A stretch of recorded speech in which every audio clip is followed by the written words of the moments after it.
All praise is due to Allah, the Lord of all worlds.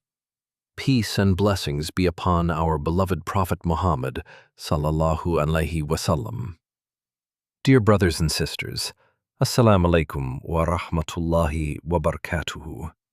Welcome back to our series, Understanding the Surahs, where we try to explain the surahs in simple, clear language so everyone can understand its message. Today, we will reflect on Surah Al-Kafirun, often pronounced Surah Al-Kafirun. This surah is about clarity in worship and peaceful coexistence without mixing beliefs. This surah was revealed in Mecca, during the early period of the Prophet's mission, when the Muslims were still a minority. What happened?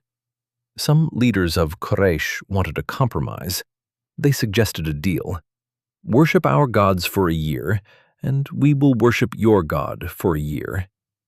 In other words, they were not asking Muslims to live peacefully alongside them. They were asking the Prophet Muhammad sallallahu alaihi wasallam to mix or alternate acts of worship between Allah and other deities. Allah revealed Surah Al-Kafirun to give a clear answer. There can be respect and coexistence, but there cannot be compromise in worship itself. Tawheed, worshipping Allah alone, is not negotiable. Before we read the surah, I want to address something directly. The word Kafirun appears in the title of this surah. It is also one of the most misunderstood and emotionally charged words in the Islamic vocabulary, especially among non-Muslims who have heard it used in negative contexts. So let us have an honest conversation about what this word truly means. The Arabic root kfr originally means to cover or to conceal, which literally means to cover or conceal something, to be ungrateful, to cover over blessings without acknowledging them. A farmer who covers seeds with soil is called kafir in classical Arabic because he buries, he conceals. In classical Islamic usage, kafir refers to a person who rejects or denies the truth or message after it has been presented. It is a theological category, not a racial slur, not a term of hatred, not a derogatory insult. The Qur'an also commands Muslims to speak kindly and justly with others and to invite with wisdom and good counsel. Islam divides people into two broad theological categories: Muslim, one who submits to God, and Kafir, one who does not. This is simply how Islamic theology categorizes religious identity. It is no different from how Christianity uses the term non-believer or sinner, or how some Hindu scriptures categorize those outside the faith as mlecha. It means for those who did not follow Vedic rituals, spoke foreign languages, or lived outside the boundaries of Aryavarta, the land of the Aryans, Yavana for Greeks, Ionians, and later extended to all Western foreigners, including Arabs and Muslims.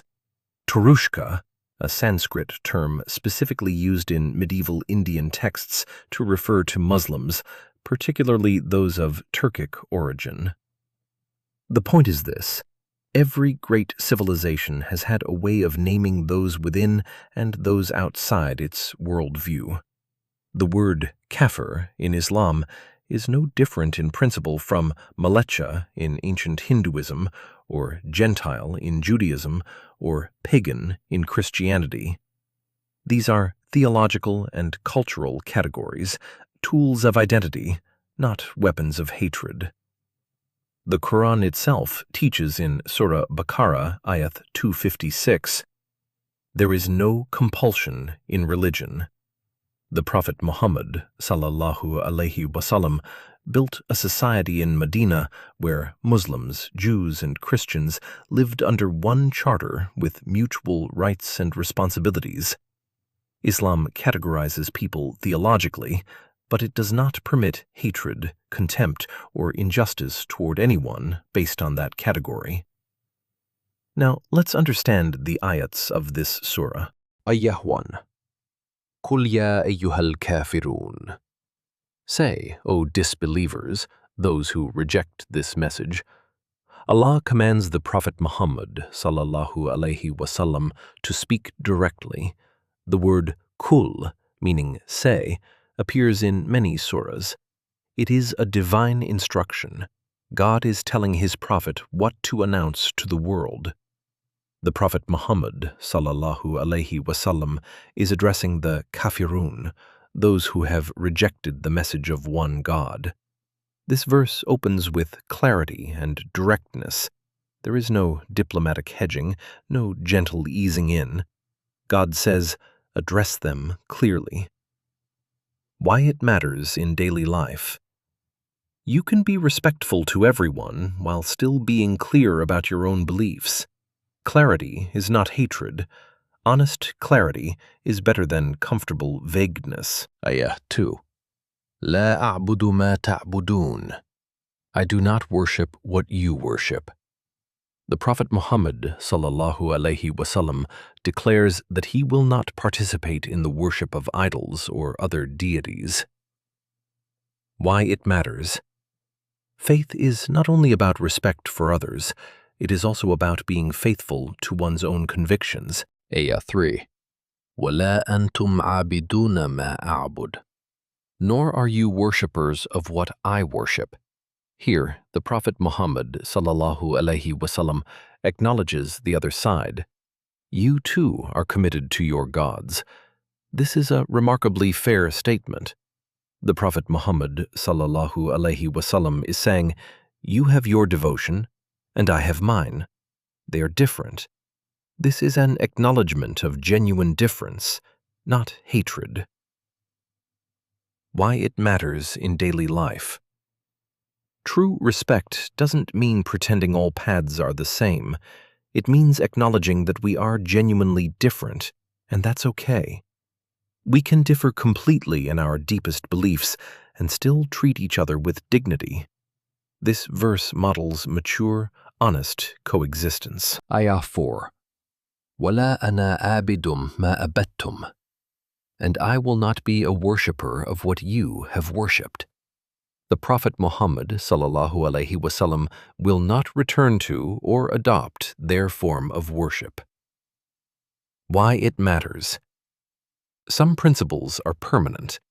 Islam teaches that worship belongs to Allah alone, not as a temporary position, but as a lifelong commitment. Ayah 5. وَلَا أَنْتُمْ عَابِدُونَ مَا أَعْبُدُ. Nor will you be worshippers of what I worship. The surah repeats the distinction for emphasis. The proposed religious merger is not accepted. Why it matters in daily life. This verse teaches us something profound. Not everyone is on a path toward the same destination, and that is a reality we must accept. We cannot force faith. We cannot manufacture sincere belief. And genuine faith, in anything, must be freely chosen, not coerced. Forced religion is no religion at all. Ayah 6. لَكُمْ دِينُكُمْ وَلِيَ دِينٌ. For you is your religion, and for me is my religion. The surah ends with peaceful separation of belief. You follow your religion, I follow mine.